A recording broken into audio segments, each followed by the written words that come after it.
அடிக்கடி டிவி கூட இன்னும் இல்லாம தானே இருக்கும். கண்டிப்பா அந்த வாட்டர் வேணும்.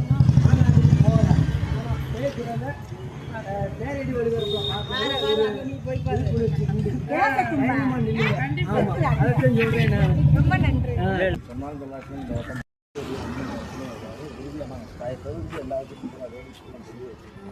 ஒரு ஓட்டம் மாற்றி அமைச்சு பாருங்க.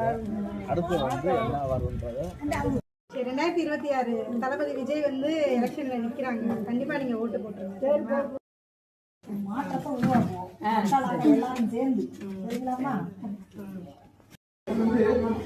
எதுவுமே சாதாரண மனிதனையத்தோட செஞ்சாங்கன்னா கண்டிப்பா அவர் மனசு நம்ம எல்லாருக்கும் தெரியும்ல. கண்டிப்பா நல்லது பண்ணுவாரு. நம்ம எல்லாம் வாய்ப்பு கொடுத்தா வாய்ப்பு கொடுத்தா ரொம்ப நன்றி.